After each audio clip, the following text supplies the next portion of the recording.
Good evening, hello, and welcome in to the Visiting Athletic Director Suite overlooking Faroe Field.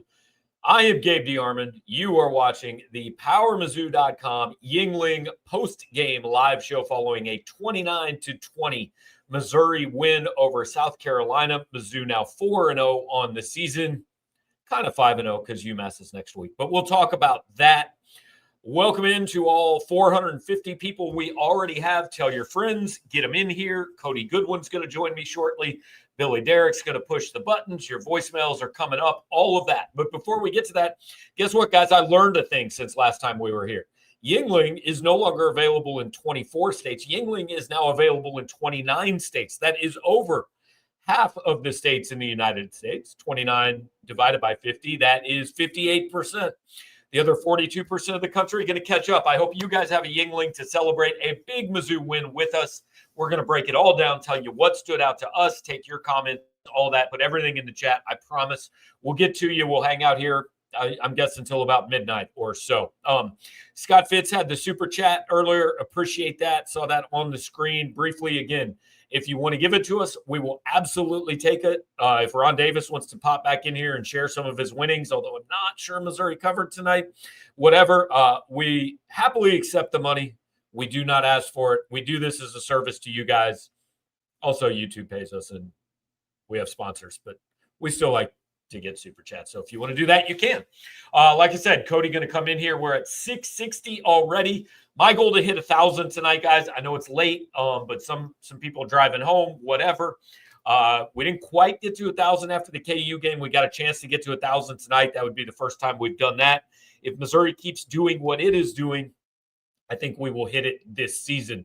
Again, Cody Goodwin finishing some things up, and we will pop him in when he gets here. So we're going to start with my big picture thoughts on this.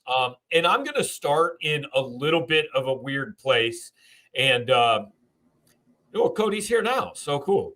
But as I said, I'm going to start in a little bit of a weird place, and then we'll go to Cody for his big picture thoughts. But I'm going to start the same place Eli Drinkwitz started. And Cody, we get jaded and cynical in this. Well, maybe you aren't yet, but trust me, when you get to be 49 years old, some of us are, you'll get jaded and cynical. But my first thought after that game was, you know what?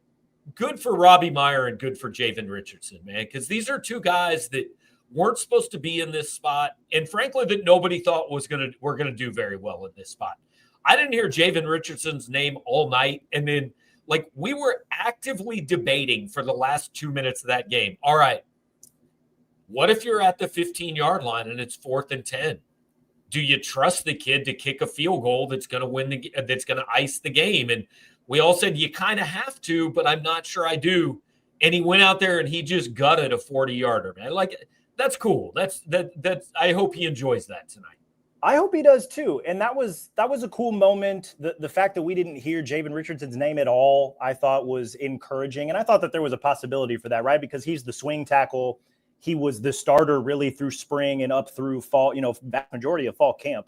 And he's got that experience. And, I don't know if a lot of people trust PFF grades, but when it comes to offensive line play, I find them to be maybe not 100% foolproof, but they usually can hint at some things. And looking at, the 30 or so snaps he played before tonight, he was the best of the backups. And his grades were closer to starter level than maybe they were backup level. And so I kind of wrote in my final thoughts this morning. I was like, hey, there's a pretty good chance here that Mizzou could be fine.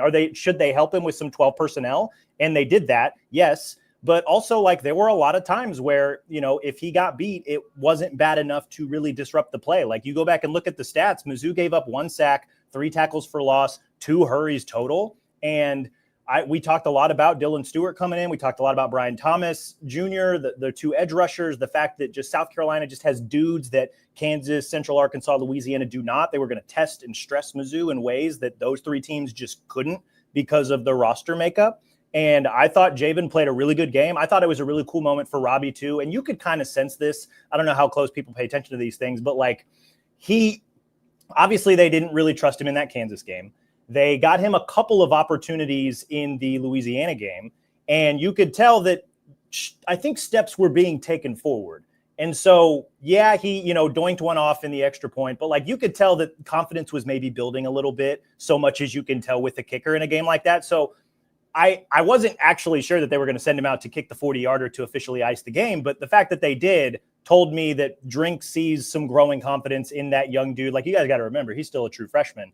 And so the fact that he was able to see that one actually go through and hit the back of the net right behind, like that, I thought that was a really cool moment. And I think that's going to do wonders for his confidence moving forward. Like, I'm not saying Mizzou's kicker issues are solved, but the vibes feel a lot better now than maybe they did coming into this game, and even at certain points in this game. Yeah, you got to see one. Like, I was sitting next to a guy from a paper in South Carolina, and before Robbie Meyer tried that kick, he said, "Is Missouri's kicker any good?" And I said, "Well, he hasn't made one over 27 yards, and he's only tried one of them." And then he drilled it down the middle. He goes, "I don't know. He looks pretty good to me." So want to get these super chats up real quick. T2 Tough says, "Cook and Schrader are a poor man's Prebula and Hardy." Look, man, Missouri's better at quarterback than they've been in a while. And I'm just going to say it. They're better at running back than they've been in a long time. Like, Ahmad Hardy is – I could say the word that a friend of mine sent me a text tonight, but I feel like we have a limited number of those, and I know we're going to get some on the voicemail, so none of them need to come from me. But he is a bad man, and he does this every week now. I think the what was impressive about this game is that, like, it was kind of proof. And South Carolina is not the top of the crop of the SEC, right? But like, they still have a lot of dudes on this defense. And Ahmad Hardy he bowled through them like he was a freaking bowling ball, man. Like, he was like, I don't know, there were at least 4 or 5 runs where he broke multiple tackles. There was obviously the one where he went through 5 or 6 dudes. There were multiple times where you turned to me during the game where it's like, look, they may have only gotten back to the line of scrimmage or only picked up 1 or 2 yards, but both him and Jamal Roberts both had to break through a handful of tackles to get there. Like, for whatever reason, the offensive line didn't do its job on those plays, but like, they still turned what should have been sure losses into at least not losses. Like, that's just, and it's the fact that he was able to continue to do this against an SEC defense, like 138 yards, 22 carries, a rushing touchdown, like that, like this, like, the Cody Schrader story is great, and like, Mizzou fans should remember that forever. But like, Ahmad Hardy's got a real possibility and a real shot here to be like special when it comes to like running back seasons and like what he's ultimately putting together. Like, I'm not going to put a ceiling on this guy, because I'm whatever we try to, he'll probably crash through it. Like, he was amazing tonight. He was exactly what Missouri need, especially in the second half, to really help close out this game. Like, he was that, like, we're talking special running back talent. I know I wrote in the vibe check after last week's game, way too early Doak Walker vibes. I still think it's way too early, but like, he's going to be in that conversation all season long. Yeah, well, and the funniest part, one of the funnier parts of the postgame, somebody told him that Tim Tebow mentioned him in the Heisman race on SEC Nation, and he said, "I mean, I didn't know that. I know who Tim Tebow is, so thanks." I thought it would have been way cooler if he said, "I don't know who Tim Tebow is, but thanks." But no, look. Did that make you feel old? Be honest, Gabe. Did that make you feel old that these kids don't know who Tim Tebow is? No, he did know who Tim Tebow was. I wanted him to not know who Tim Tebow was. Everything makes me feel old, man. They're younger than both my sons. But like, look, Ahmad Hardy, I'm comfortable saying this. The only reason he will not end up as the leading running back in Missouri school history, I won't say rusher, because Brad Smith has that number way out there, but the leading running back is because I don't think he'll be here 3 years, because I think he's good enough to go pro after next year. Esteban Yan says, "When Meyer hit the 40-yard field goal, my wife's father and I embraced, and we couldn't help ourselves. We kissed." God, I love this show, man. It's literally, it's my favorite thing we do.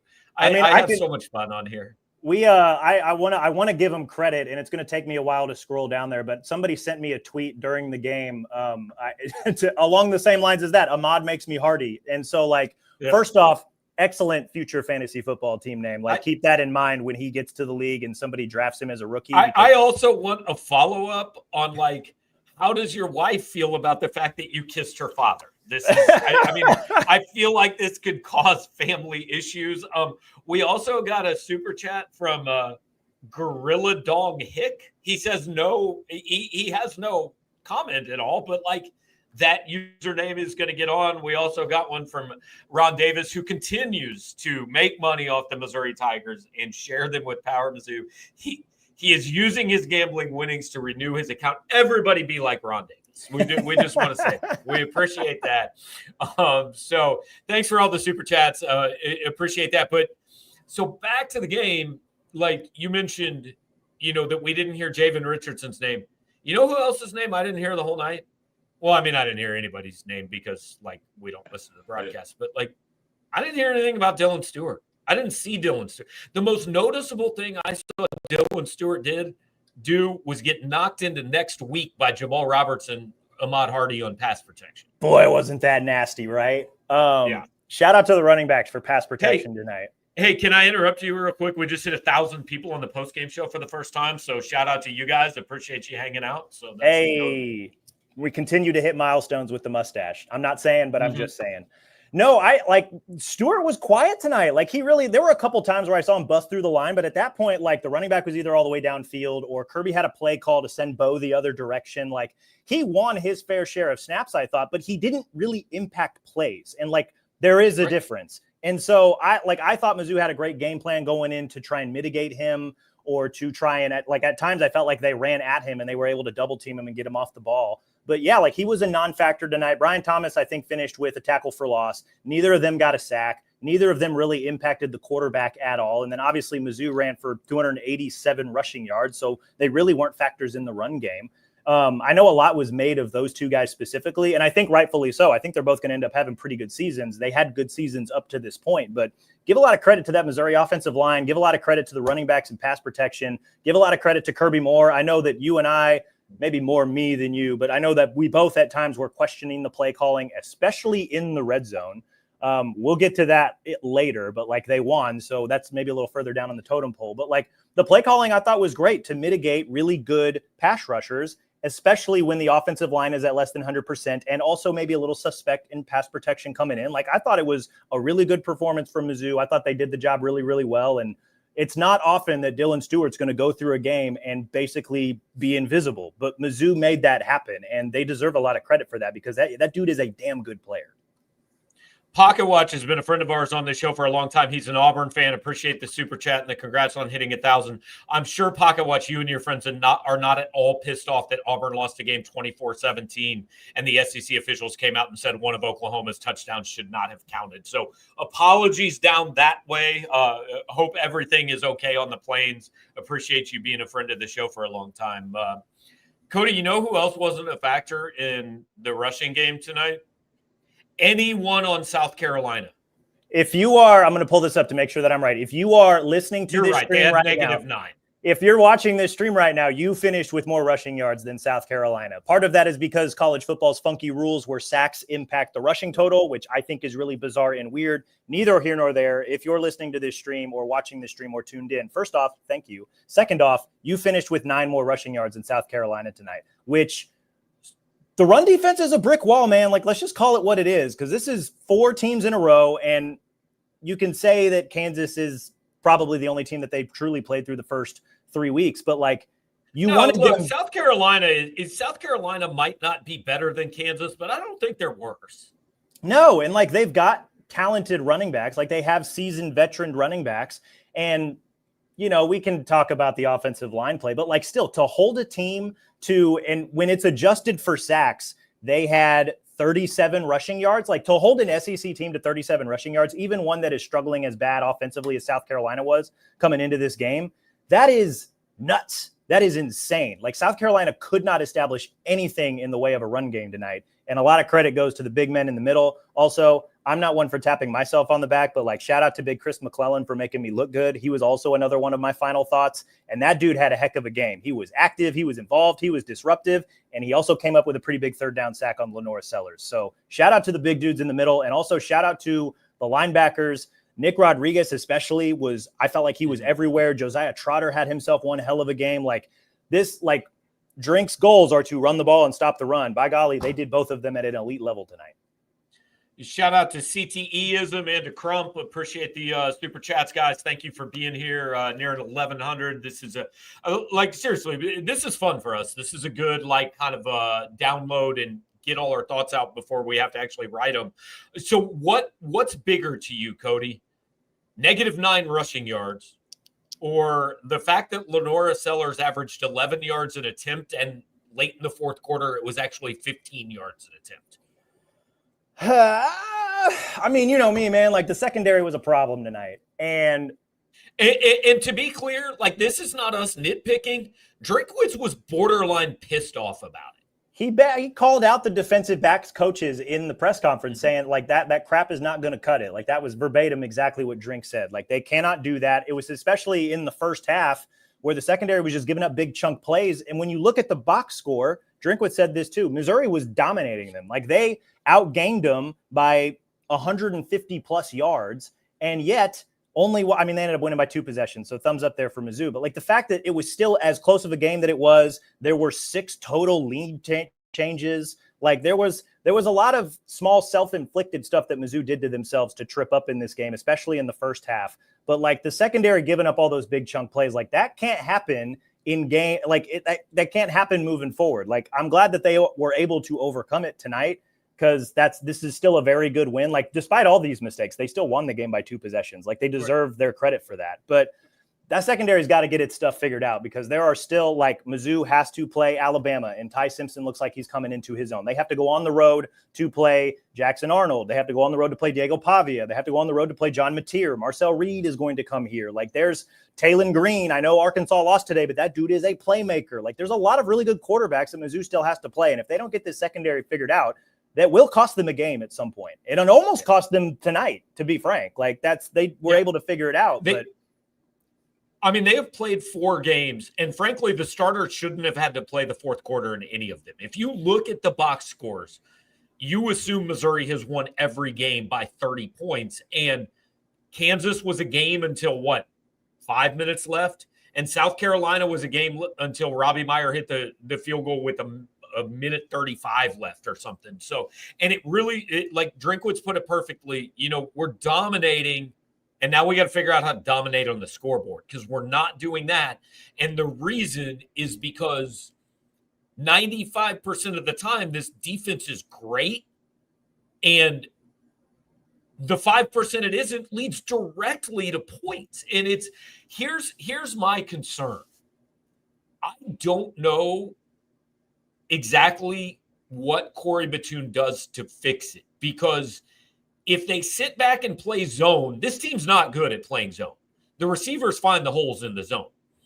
But if you bring pressure and you're in man, all 3 cornerbacks tonight gave up a big, deep pass. And those are the only 3 that are going to play. So it's not I don't know what Batoon does differently, but they have to figure something out, because and this is where we've said this for about 3 weeks now. I'm going to judge this team on the scale by which it clearly wants to be judged, and that is, are we a playoff team? And tonight, man, they keep winning, but you are picking nits. Are we a playoff team? Not if you give up 4 plays that equal 24 points every night. Yeah, if Mizzou truly is a playoff team, we have to view that through the lens of what is going to keep them out. Cody, just read the super chat on the screen. After that bottom line, for father-in-law drank a whole bottle of limoncello and told me I was pretty. Hell yeah to you, Maxwell. I love the viewers, man. They're amazing. They're great. They should feel good tonight. I hope they feel good tonight. Yeah, this was a good win. This was a good win. I hope Maxwell is drinking limoncello in his Yuengling. I don't know if that would be good. Give it a shot. Why not, right? Yeah, if we're going to view this Missouri team through the lens of, are they a playoff team? We're basically saying, what is going to keep them from the playoffs, which is what is going to keep them from 10-2, 11-1, that realm of SEC finishes. And the secondary has consistently been the answer, right? They gave up big plays against Kansas. Obviously, there was the scoop and score fumble or whatever. But like Jalen Daniels connected on some pretty long plays that opened up a little bit of the Kansas offense. They were able to move the ball. Same thing tonight. Sellers had 6 completions of 20-plus yards. Like, you cannot live that way consistently if you want to be a team that's going to truly contend for a playoff spot. And potentially, we're not there yet, but they're still the train is still on the tracks, potentially going to Atlanta for the SEC championship game. Like, the secondary needs to shore itself up. It needs to get better. It needs to improve. Corey Batoon has got to figure this out, because at some point it's going to cost Mizzou a game that maybe they shouldn't lose. And then we're talking about what ifs. And I don't know that this Missouri team wants to talk about what ifs. They want to talk about actually going where they want to go. And if that's the standard they want to be held to, that's the standard we'll hold them to, which means we're going to nitpick this until it gets better. All right, I want to hit 2 things before we maybe dive into a few voicemails. Tyler Collins' comment on the screen, and we've had a lot of them. Ahmad Hardy, 2,000. I still think 2,000 is a little unrealistic to talk about. Tyler said he did the math. He'd need 175 a game from here on out. I think 1,500's in reach.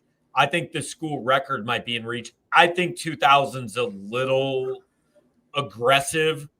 I will change my mind if we see 1 or 2 more where he goes for 250 like he did last week. But he's on pace for, I think, exactly 1,800, because after tonight he's up to 600 total. I think, if my math is right, I'm not checking anything. I'm just off the dome here. 600 exactly. Yeah. He's on pace for 1,800 through the 12-game season. If they play more, we'll cross that bridge and see if it counts or whatever. But it's going to be, like, they got UMass next week if they really want to run it up. But, like, I don't know. Like, I would just let them break a sweat in the first half and then sit them, because they don't need them for 4 quarters against UMass. Yeah, I don't know that I would give Ahmad Hardy more than 10 carries next week. He still might get 115 yards. Because, like, the truth is, I know they can get hurt in any game, but, like, you don't need them. Next week is Marquise Davis's week. Yeah. Hopefully next week is the Matt Zollers show. We'll cross that bridge when we get there, but fingers crossed. 100%. And, like, individual numbers and accolades and milestones and all that are great, but that is clearly not what this team is chasing. I think it's, and I know you kind of fact check me a little bit. I think you're probably right, but, like, it's okay to say this team is chasing a playoff spot. That's what this team feels like it has in its sights, right? Yeah, I agree with that. And I believe this win, it's a big win. I don't know that it's the biggest. I don't know if this is the win that prompts everybody watching right now to dream big. But it's big in that, one, you overcame some self-inflicted mistakes to win again. They've done that twice in these first 4 games. I like that. I don't like that they keep making mistakes, but I do think it's good that they find ways to overcome those mistakes. But then also, like, it's your first SEC win. It was against a team that had their backs against the wall coming into this game. Like, that South Carolina team was clearly not happy with their performance against Vanderbilt last week. Now they're 2-2, 4 games in. I don't want to say they're basically out of the playoff chase, but, like, they have to walk a tightrope. No, they're out. They're done. Right. So, okay, so if we presume that they're done, like, that's, like, that was, I don't want to say that was their best shot, because I don't know that was their best game either. They got like 10, 12, 15 flags or whatever the final number was. So that wasn't their, but, like, give Mizzou credit for the fact that they did not play well. Give them Mizzou credit for the fact that they got frustrated and got flagged so many times. Like, there were 5 false starts. Shout out to everybody that was in the stands tonight, because that's incredible. Like, that is, talk about a true home field advantage. Like, and that's when the crowd isn't, there's only 57,000 people in the stands. So I don't think this is the win that's like, I can start dreaming really big about this team, but it keeps the train on the tracks to go where they want to go. And ultimately, that's really all we needed to see from them. It just occurred to me when we're talking about South Carolina's penalties. I started my day off watching Clemson and Syracuse and finish it watching this team. Man, college football in the state of South Carolina down bad this year. It's not great, down bad. Overheard in the press box. I promise I'm not making this up, and I promise it did not come from anyone covering Missouri. The Clemson South Carolina game will air on Comedy Central this year. So, can we get Cartman in the booth? I might actually watch that. Yeah, I would 100% watch it. 100%. So, hey, and I do want to say, appreciate all the comments. And Billy's flashing a lot of them up, the super chats. We can't shout out all of them, guys, because there's so many people. We're near 1,200 people, so many comments and all that. So we're not necessarily acknowledging all of them, but we see them, and we do appreciate you guys being here. Before we jump into the voicemails, do want to remind you guys again, we are brought to you by our friends at Yuengling. My guy Mike is the Yuengling guy. Hooked you guys up at the tailgate a couple weeks ago. Brought his boy Trip to his first Mizzou football game tonight. I believe he is about 3.5 months old. Nice. So this was a good intro. Wore the headphones for the noise factor. So I promised I would give Trip a shout out. This is what, if you sponsor the show, your infant can also get a shout out on the Power Mizzou postgame show. So I'm just saying, like, you might not be the title sponsor, but if you just say, hey, man, here's my super chat, will you say my kid's name on your show? Absolutely. I don't know what that's going to get you, but I will 100% do it. So I am hoping at this point, I have not asked him, but we're just going to trust Billy and put the pressure on him, hoping that we've got some voicemails loaded. And I know this is everyone's favorite part of the show. The first one, we never know what's going to happen. So let's find out, Billy, if we can hit play on the first one. Let's see where it goes. Give me your fucking feet.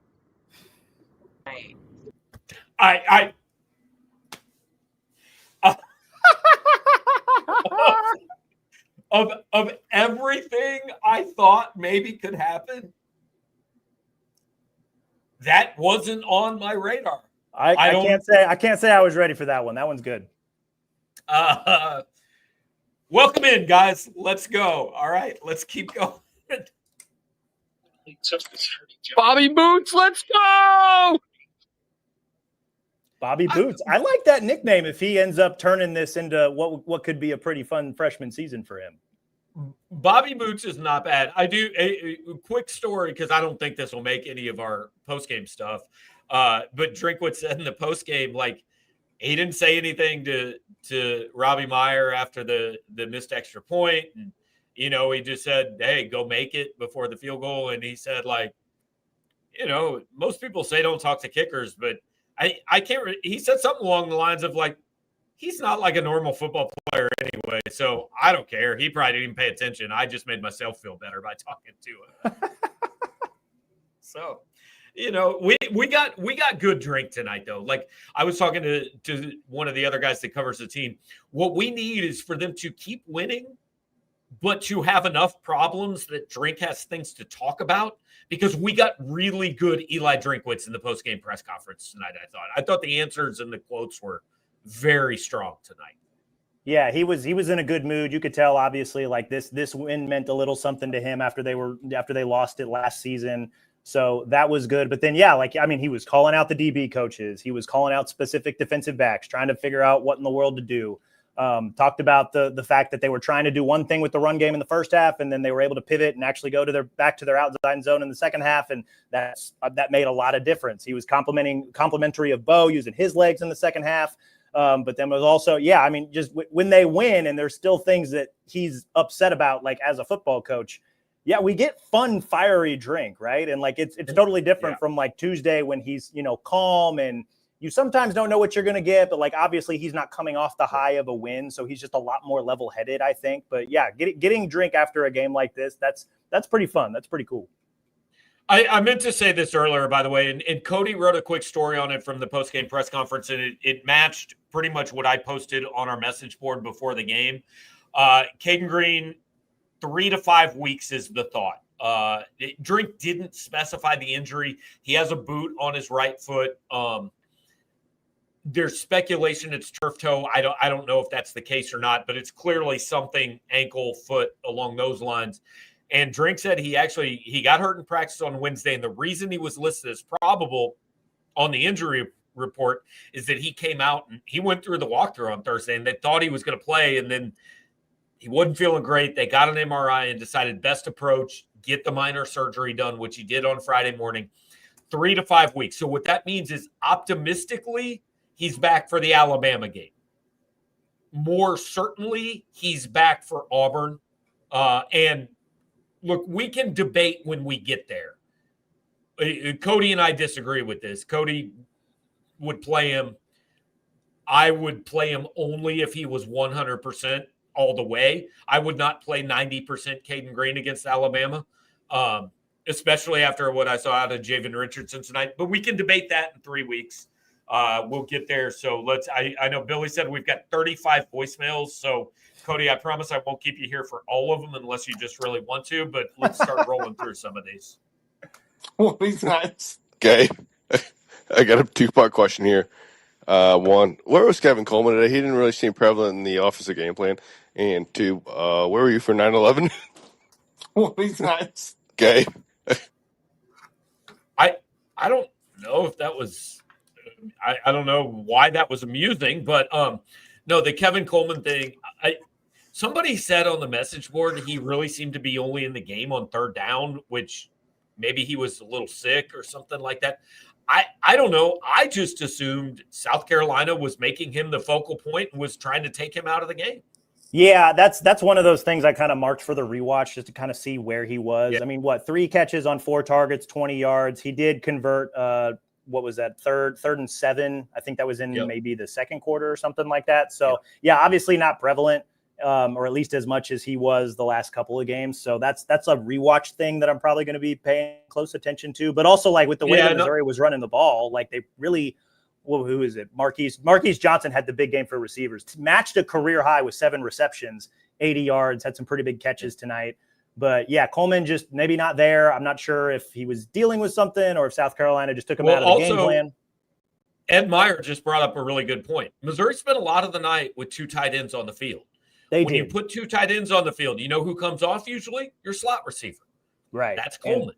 I mean, this was a game where, A, they wanted to run the ball, B, they had an offensive tackle starting his first game that they probably thought, hey, we might want a guy to help out there.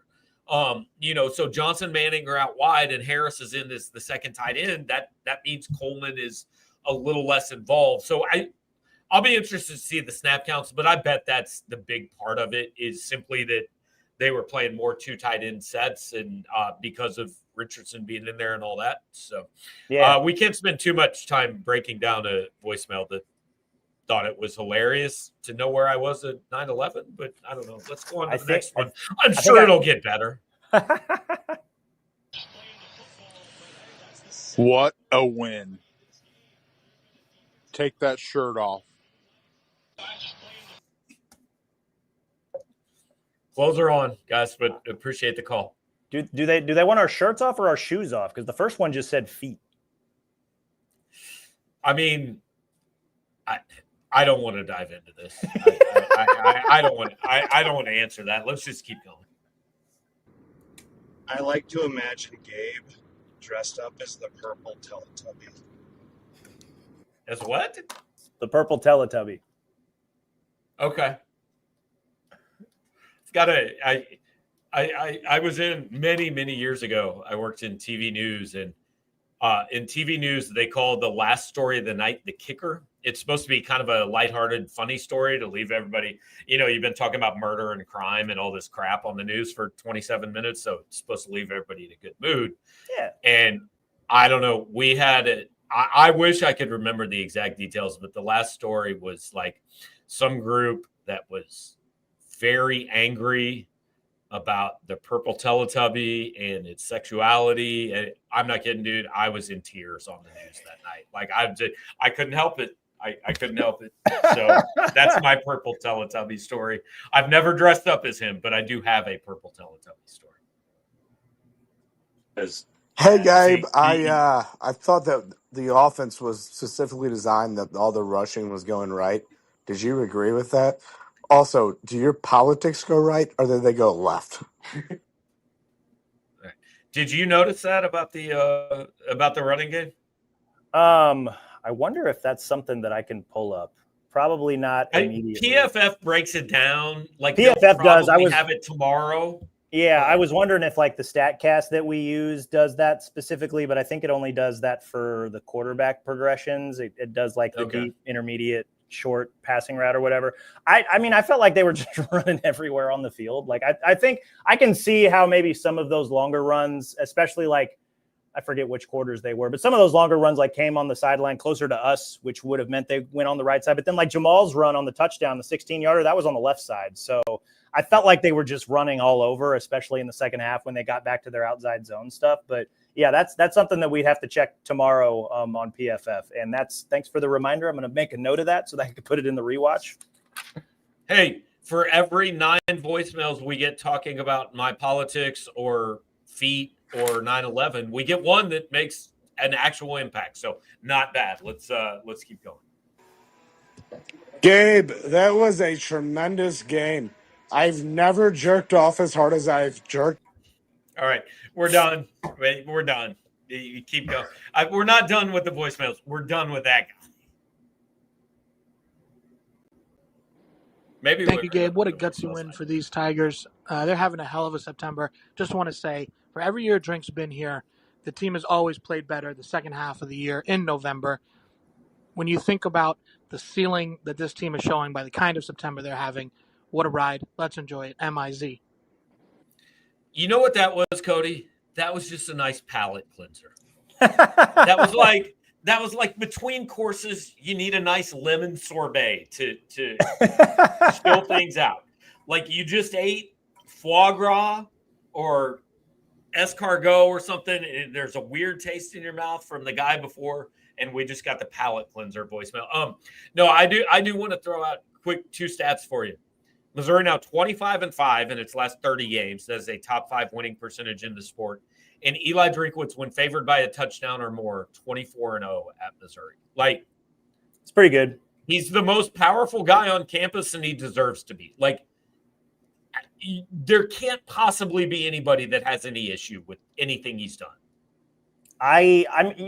Again, if there is, you're nitpicking, right? Because that's just, when you get to this level, you have to nitpick in order to improve, right? Because I feel like when it comes to building football programs and just improving in any sort of endeavor, right? Like, to get from like bad to good or bad to normal and normal to good, like the steps are pretty big and drastic. But then to get from like good to great and great to elite, those are much like subtle adjustments, right? In order to take those steps when you're closer to the top of the mountain. And so like, it's been really impressive to watch from a distance what Drink has been able to do. But then, like, you know, we're 4 weeks into this thing. Who knows where this season's ultimately going to go? But it's been kind of fun to really watch the subtle adjustments he's made so far through this season. And just like, you know, all the homework that I was doing in the lead up to the border war, which was just my first week. Like, it's crazy that I'm only 3 weeks into this thing. And like, I feel like this team can go anywhere, which I don't know. If I wasn't covering this team, I don't know how close I would be paying attention in that manner. And so I don't know exactly what I would think about this team if I didn't have this job now. It's an interesting. The appropriate thing to say there was actually, if I was not covering this team, I don't know if they would be good. That's it. Like I said many times, when I came to Mizzou as a freshman, they had not been to a bowl game in 12 years at that point. They went to one my senior year in college. They went to one when I covered them right after I graduated from college. I moved away. They did not go to one for 4 years. I came back to the 2003 season, and they went to another one. You can call it coincidence, or you can call it my influence. I don't know which one you want to go with, but you know. I mean, clearly you had some sort of influence and some sort of I don't know exactly what the word is, but like, hey, cosmic way, I believe. You were along for the ride when things got good again. I think there's something to that. Yeah. Message from Billy in the private chat. Maybe I should have screened these. No, if we screen the voicemails, the show becomes something entirely different. Like, look, at some point, we're definitely going to get a message from YouTube like, why aren't you hitting the explicit tag? But until that happens, we will continue along the way we are, and we will go to the next voicemail. Hey, it's Chris Callahan here. What do you think about the ones and twos pushing up front with Chris Callahan? Pretty good. I think so. And second question, who would you say is really to blame for the BP oil still? Was it London, or was it more so the Kansas City Gazette? Okay, the actual first part of that question, I did not understand a single word he said, so I can't answer. On to the next one. Yeah. Hi, Gabe. This is the kid who called 2 weeks ago. When played Kansas. Instead of passing, you just run the ball with Vaughn Hard instead. Yeah, I agree. Like you need a better phone that you stand closer to, but totally agree. Yeah, Don't ever like, pass the phone ball. call like right there, like here, like Right. But hey, the point he made about running through Ahmad Hardy, like wholeheartedly agree with that, because that's just when Mizzou does that, things tend to go pretty well. Yeah, I feel like they've been tame. I hesitate to call for the next one because I feel like we're in for something bad soon. Hey, Gabe, I have a 2-part question. One, do you think Jamal Roberts is the second best running back in the SEC? And two, well, wait, take your shirt off. Like he couldn't even say it. That's what's with all the two-parters? I feel like it's the same guy calling in and asking one serious question and then just being a jackass on the second question. I don't know. I feel like at some point we're going to just have to, like, not now, because I don't know that this win warranted that, but at some point people are going to want us to just take our shirts off during a show. It's 100% not happening. Go ahead. Hi, Gabe.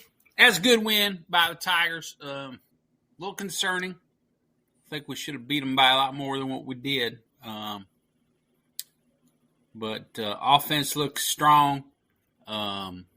Offensive line looked good. Defensive line looked good. That secondary, though, whoo, boy, it's only going to get tougher from here.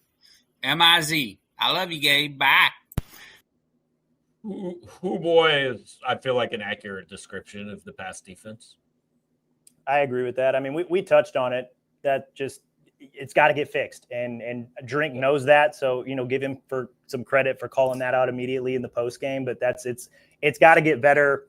I've been going back and forth mentally about this. Like, yeah, they still have a lot of really good quarterbacks to play. I know that there's a ton of people that are really high on Lenore Sellers in terms of like NFL draft stock and stuff like that. I don't know that I'm 100% sold on it. I see the traits. Like, he's clearly got a very strong arm and he's a big body. So like maybe you get the right coach to help fine tune his skills overall. But like, I don't know, man. Like I think Ty Simpson's going to be good, even though I have opinions about Alabama playing on the road. You have to go to Norman to play John Mateer in Oklahoma, and they're clearly game for anything and everything. Taylon Green is a playmaker in the same way that Lenore Sellers is, in the fact that like he's big, he's strong, he's fast, he's got a really good offensive play caller that's going to put him in advantageous situations, but he might also throw you the ball if you're ready for it. So there's, are they going to play bigger, better quarterbacks coming down the pike? I think they yeah, but also, a traitsy quarterback as big and as dangerous as Lenore Sellers, I don't know. This is where the internal struggle is. I don't know if they're going to face one that's as traitsy good as he is. So I'm not saying Missouri just passed their toughest quarterback test, but I don't know. Like, there are going to be different quarterback challenges coming, and the secondary's got to figure it out. You know who is not the right quarterback to make Lenore Sellers or not the right coach to make Lenore Sellers really good? Mike Shula. Clearly not the right coach. Was it you or somebody else? I want to say it was you that, like, earlier, like a couple weeks ago, we could tell that South Carolina was struggling offensively, and I'm pretty sure it was you now that I think about it. You were basically saying that, like, Shula's doing with Sellers what Mizzou did with Brad Smith his junior year, where they basically like took away a lot of the things that made him great. I didn't say it, but I thought it when I read that. Yeah. Yeah. And so like, I think Sellers is a little bit more pass first than what Brad Smith was, but I can understand maybe trying to put a square peg in a round hole a little bit, as opposed to like really tailoring the game plan and the offensive system to what makes him very good. Also, man, like, I loved Lenore Sellers after last year and coming into this year, and I understood all the hype for him and I agreed with it. And then I watched him tonight. That dude takes sacks you just can't take, man. Like, he runs around with the ball and you go, just throw it somewhere, man. Like, yeah, he's got a strong enough arm. You can't lose 13 yards on 1st and goal from the 2. Yeah, Missouri sacked him 5 times, including a loss of 11, a loss of 13, and a loss of 18. And so, that 13-yard sack was after the big play to, I think it was Harbor. Maybe it was Harbor. Down to the 2-yard line. Down to the 2-yard line, and then immediately a 13-yard sack. And that they almost drove all the way, backwards out of field goal range. Like, I'm pretty sure they ended up getting a field goal out of that possession anyway. But that was a wild, chaotic ride with Sellers tonight, which is maybe what happens when you've got, traitsy quarterbacks as opposed to like a little bit more fine-tuned players. But Eteth is saying he's an NFL quarterback. Nobody here doubts that. Lenore Sellers is an NFL quarterback. I fully believe that. But he's probably more things tonight that, He's probably more.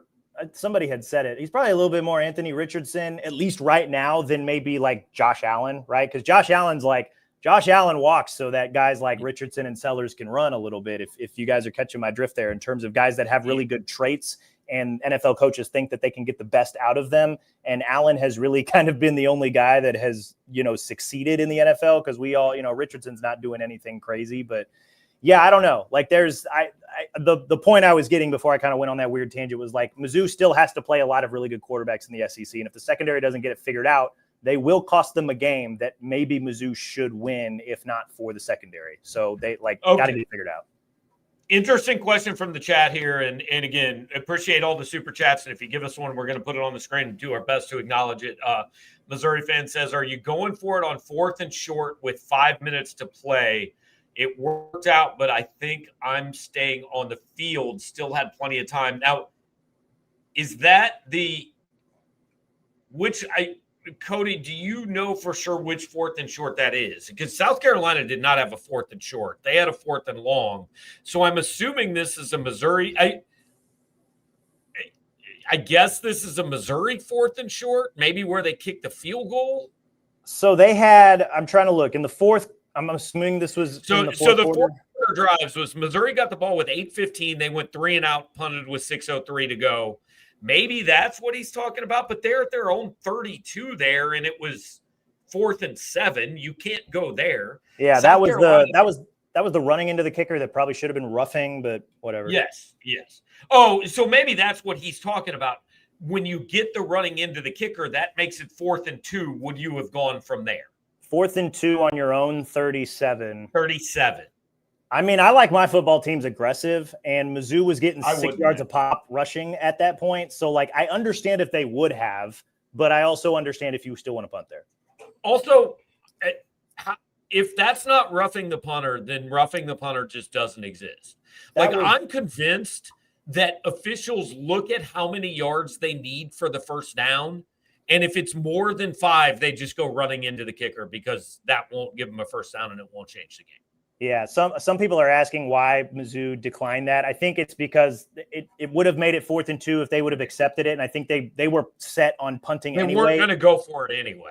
And if you were going to punt it anyway, you don't want to give a guy like Vakari Swain another opportunity to return the punt because he's already returned 3 punts for touchdowns this season. So I think just unless you were going to go for it, there was no reason to accept it and kick it again. 100%. All right, let's play. Okay, pick one. Secondary gets better or the rush defense stays the same? I have to pick one that's going to get better, man. Which one do you want? Which one do you prefer? I like the run defense is a brick wall. The secondary has to get better. Right, but what he's saying is if the secondary gets better, the trade-off here is their run defense is a little bit worse.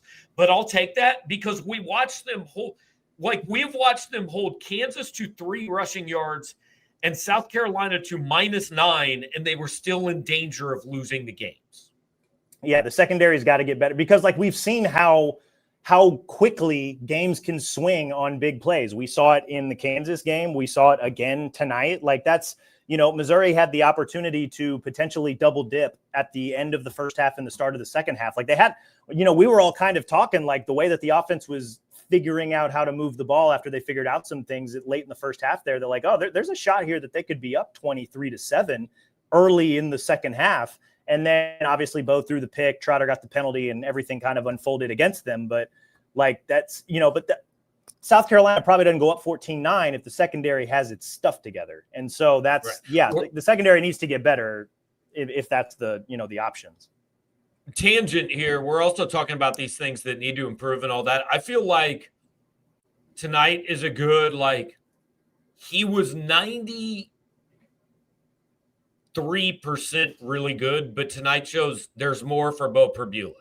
Like there are more levels that still need, like he's still only started 4 games as a college. That pick was a terrible throw at a terrible time. That's another happen 6 weeks down the road. That's another thing I want to see on the rewatch, because we didn't get a lot of replays in the press booth, right. Which whatever, kind of annoying, because I like to see things after they happen live to try and figure them out in real time.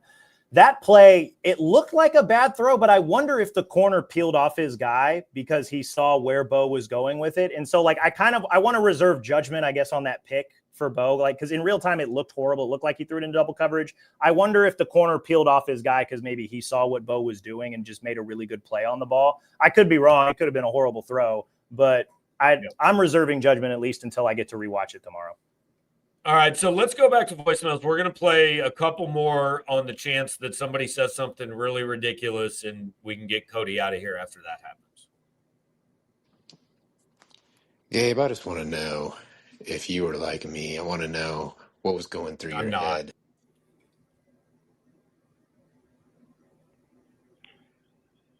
Was there more to that? Question for you, philosophical. Outside of a quarterback, what position on offense or defense do you think warrants the most NIL money? We're getting burned on corner right now. Are we talking in general or for this Missouri team? I feel like in general, second most valuable position on a football team, what would you say? Defensive end. Like you need a pass rusher, you need an edge rusher. Like if quarterback's the most important, you need somebody that can disrupt him. And as cool as it would be to have a shutdown corner take away a third of the field, if you don't have somebody that can get in the quarterback's face and get him off his platform, like that's where we've all seen The Blind Side, right? Like that's why left tackles make a ton of money, because they protect their quarterback's blind side. So edge rusher is absolutely number 2 for me. Also, we saw proof of it tonight. There was a play I think it was still in the first quarter, where, there was a South Carolina receiver that was 12 yards open downfield, and Lenora Sellers missed him because Darius Smith hit him in the face, right? So, that the quarterback could literally not have existed on that play, which he basically didn't, and the defensive end is the guy who made the play happen for Missouri. I thought the defensive ends played great tonight. I know that they don't really show up in the traditional box scores, but Damon Wilson had a half sack. Darius Smith had 2 hurries. Zion Young was active. He was everywhere. I said in my post-game thoughts, I thought he was Missouri's best defensive player today. Do you agree with that?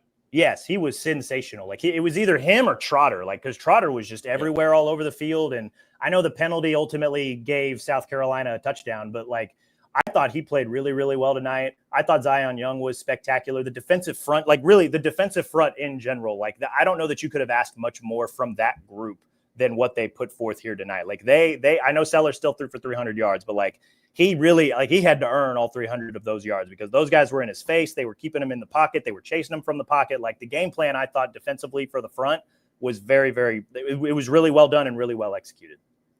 All right, Billy says he's got a clip from Mizzou football's Twitter account that we need to play here. So, Billy, go ahead and play that, and we'll react in live, real time. Maybe. Hopefully, with all the expansion and facility projects they're doing here, we can maybe find a better post-game press conference room with that new development that they're doing out here.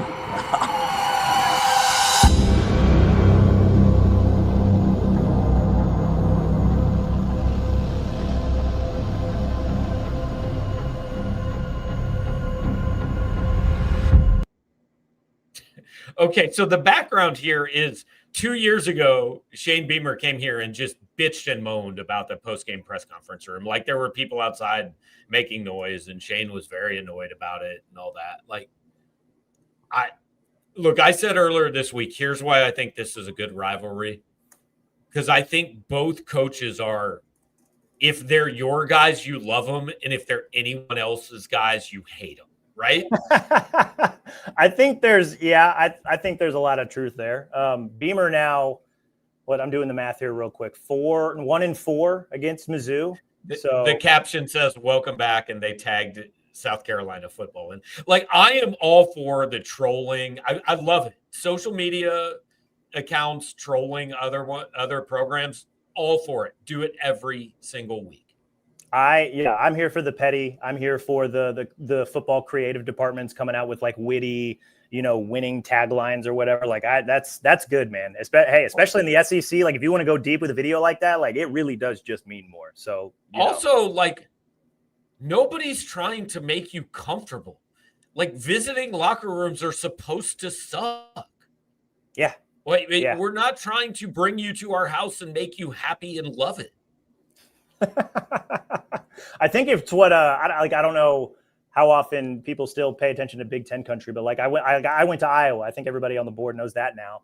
And Iowa, their visiting locker room at Kinnick Stadium is pink.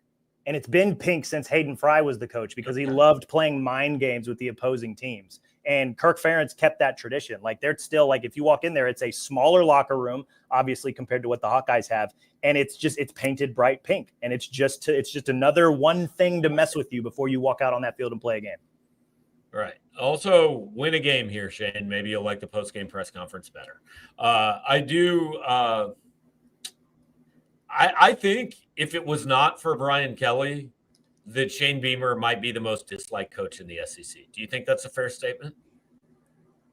I don't know, man. I think Brian Kelly has that on lock. No, that's what I'm saying. If it were not for Brian Kelly. Yeah, I guess if not for Kelly, he's got to be up there. So, because I don't know. Like, I feel like who could potentially be in that spot of the current SEC coaches? I mean, like if he keeps winning, Drinkwitz is going to be very disliked by other schools' fans. There's no question. Which, I mean, hey, that's fine. Like, beat him. Yeah, no, that's good. You want to be, but like, I don't think anybody dislikes like Billy Napier. I don't know. He seems fine. Nobody dislikes Sam Pittman, Mike Elko. I think people. I think Beamer's up there, man. Yeah, I think people are annoyed by Lane Kiffin. I don't think they actually hate Lane Kiffin. Yeah, no, he's funny on Twitter. Yeah, no, and he's honestly like he's funny when he goes back and forth with Feinbaum, and like you never know what he's going to say in the middle of a press conference. Like he's more of a nuisance than he is like I hate that guy. Like nobody's ever said, "Boy, I hate that Jeff Levy." You know, some of the people in the comments are saying they don't like Heupel. Yeah, Heupel's. I get it. Heupel's a little different. I personally am. I kind of like Josh, but I understand that. So all right, Cody, we've kept you an hour, man. I feel like you have a lot of writing to do. So I got a few things worth writing about from this game. So yeah, all right. I'm gonna hang out and listen to people ask me really weird questions that I don't understand for a little bit longer, but then I'll get to it. So thanks for hanging out, man. Yeah, keep your shirt and shoes on.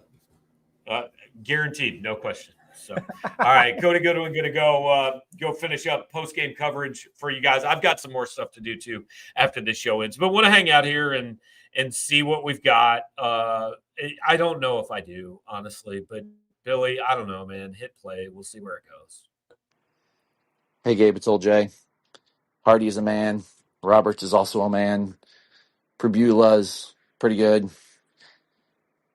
Is our rushing defense look so good because every team knows that they can pass against us, or is it really that strong, which I would probably say mostly that strong, but boy, that secondary needs help.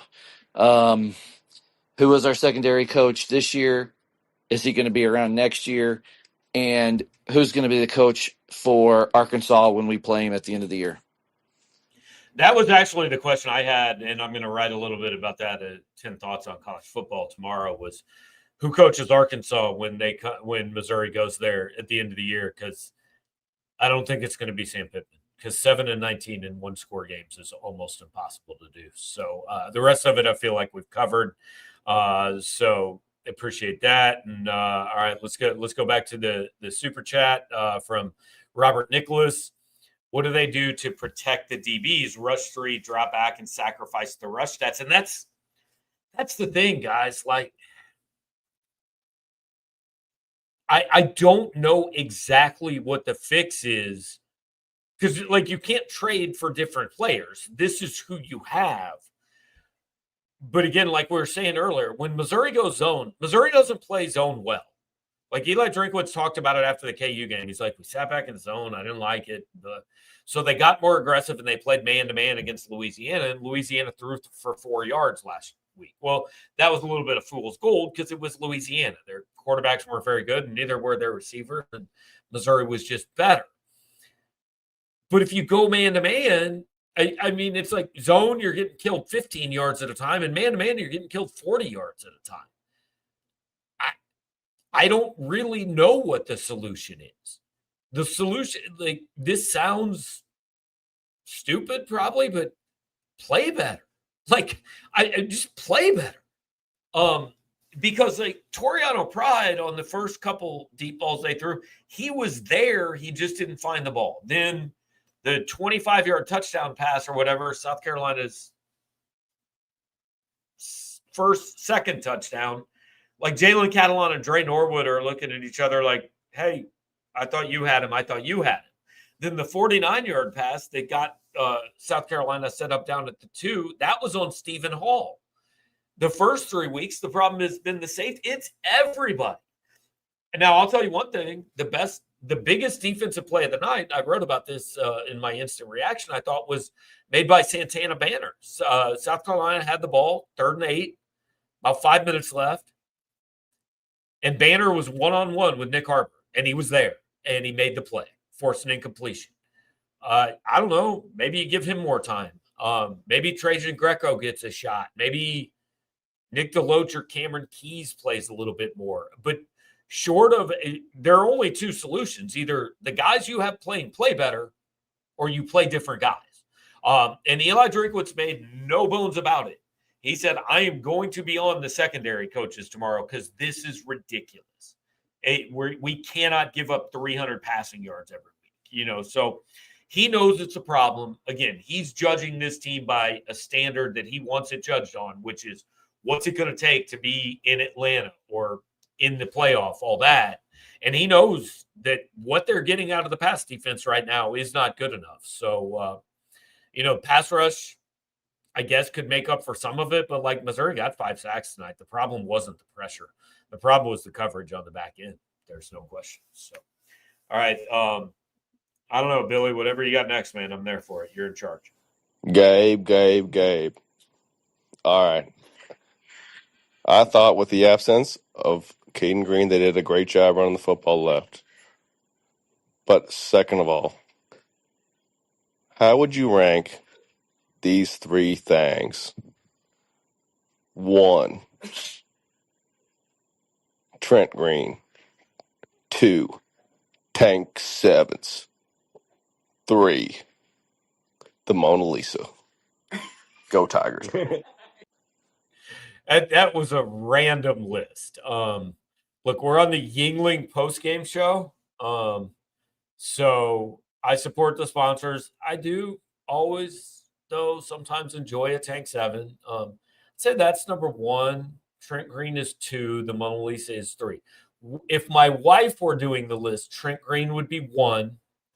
The Mona Lisa would be 2. Tank 7 would be 3. So average those out. I don't know how that comes out. I feel like it's a Trent Green Tank 7 tie in the end. Interesting list, though. Gabe and Cody, 2 thoughts. 1, for as bad as the secondary was in the first half, give them props for their second half. A lot of that's thanks to the defensive line, putting Lenore Sellers under a lot of pressure, but good on Corey Batoon in the secondary for getting their shit together. 2, I love the identity of this team. We're going to line up in 12 personnel, and our motherfuckers are tougher than your motherfuckers. And we go down and we score points. Great win. Right. So could have been prettier. Yeah. So I'll address those 2 things separately. I do think the first point is, like, I think that's something we should acknowledge. When it came down to it, that defense made the plays it had to make. And then the second point, look, I wrote this after the Kansas game. That is this program's identity. We're tough. It might not always be pretty. you might think it should be easier. We aren't going away, and in the fourth quarter, we're going to beat you a whole lot more than you are going to beat us. That's what this program is. Eli Drinkwitz said he was proud of them because they just kept swinging. That's what he's built here. The guys reflect him in that, and it's a pretty good identity to have. Could it have been easier? Could they have been up bigger at halftime? 100%. Like, that felt like a game that Missouri should have led by 14 points at halftime, and they were down 2. But they figured it out, and in the fourth quarter, they made the plays, and the other team didn't. And that's kind of what they've done for 3 years now. To the point, and I meant to bring this up when Cody was on, and we have a million things going on, and I forgot. The Kansas game, I never felt like they were going to lose. Tonight, because this was South Carolina, because it was Lenora Sellers, I wasn't sure. Start of the fourth quarter, I thought they dominated this game, and we might be having to explain how this happened. And Eli Drinkwitz might have to be explaining how this happened. But that didn't come to fruition because this is the program he's built. This is the team he's built. They have some 5 stars and they have some highly decorated guys. And so I'm not going to pretend this is a bunch of nobodies putting it together. Like, they got dudes on this team. There's a lot of NFL talent here. And there's a lot of highly rated kids and all that. But say blue-collar team at a place like Eli Drinkwitz fits this place very, very well. In a different way than Gary Pinkel did. Because Gary Pinkel, I feel like, was quieter and, more reserved and all that. But he built this thing up his way. And Eli Drinkwitz is doing the same thing now. And he fits this place. Doesn't mean he wouldn't fit somewhere else. Doesn't mean another guy wouldn't fit here. But what he's done with this program over the last 2.5 years, like we were talking about earlier, absolutely nobody can argue with it. He is put together, I don't know, top 10 program over the last 3 years. Winning percentage is probably better than that. Haven't made a playoff yet, but they're a top 10-ish program in the country over the last 3 years, and it's not easy to do here. All right, Billy said he's got another good super chat for us, so we're going to hit that. And where would you rank the Bama game in terms of the biggest game in program history?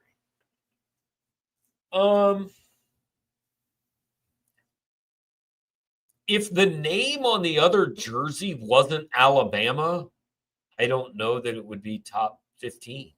Because, it's week 6, right? Bama's huge, but only because you're going to be 5-0. And then if you win that, you're 6-0. You know what's actually bigger? Auburn the next week. And Vandy the week after that. And Oklahoma the week after that. I just did a thing with Gary Pinkel leading up to the KU game. And we were talking, and I said, what struck me about that year was how you always said, this is the biggest game unless you win it, and then next week is the biggest game. That's how these seasons go, right? I understand the question, why you think it's maybe the biggest game they've ever played. I also might argue it's the least important game left on their schedule after UMass. I mean, a road game at Auburn, you can lose to Alabama and everything's still there. It takes away a little margin for error, right? But Oklahoma, A&M, at Auburn, at Vandy, those are all much more swing games, right? And I'm not saying Missouri can't beat Alabama because I don't feel that way. I think Missouri can win every game on its schedule. I'm not saying they'll go 12-0, but I think it can.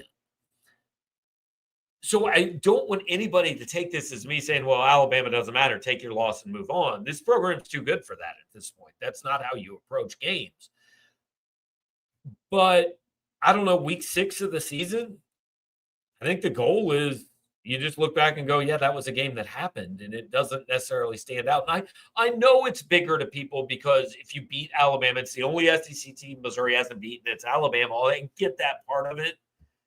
And I expect this place to be absolutely electric, even though it's 11 o'clock in the morning. Like 100%. It's going to be a fun day at the stadium and all that. But there are bigger games that await if this team does what you guys all want it to do. So, I know we're leaving voicemails on the table. We've got like 800 comments in the chat. We've been up almost 1,200 tonight. We're still at 800. Guys, I appreciate you, and I understand, like, if we went through every comment and everything, like, literally Cody and I would not go home tonight. So I feel like we've kind of hit the point where we've hit most of it. Billy, if I'm wrong, if there's something I got to see, either play it or put it on the screen, and I'll react if it goes. But overall, good, gutty win. 4-0, about to be 5-0. And everything this team wants and everything you guys want and everything we hope it can do is out there. The first hurdle has been cleared. There are more and probably bigger ones lying ahead, but the first one was cleared tonight. I'm going to write a little bit about that. I know Cody's going to write a little more about Javen Richardson, about Missouri overcoming some of the things that they put in their own way, all that. I've got video waiting from Connor McLean that I'm going to put up. So full coverage. We're going to be here well into the morning. Appreciate all you guys hanging out here with us until midnight. Truly, I mean, you guys, 1,200 people online at 11:30 on a Saturday night is awesome. And we really do. This is the funnest thing we do. Funnest isn't a word, but we made it. Look, there's a lot of things that are said on this show that aren't words. So I appreciate all you guys being here. Appreciate Billy, taking his Saturday night here to and look, it's not a huge sacrifice. I know he enjoys the voicemails as much as we do, but to push the buttons and run the show and make it easier on all of us. And appreciate our friends at Yuengling, Trip Benning, Mike Benning, everybody. 29 states. Go find yourself some. The stores should still be open in Missouri. If you ran out, go get yourself another one. Go get yourself a different variety, whatever it may be. But shout out to our friends at Yuengling for sponsoring this show and our pregame shows all year long. We understand next week might be a little bit different. After that, though, guys, 1,000's now the standard. You set the standard tonight. Let's hit a new one every week, right? Like Eli Drinkwitz said tonight, it's good to have things to take off the tape. We got to get better every single week. We'll do our best. Appreciate you guys doing your best and hanging out here. We will have all kinds of stuff all night long. Talk to you next time.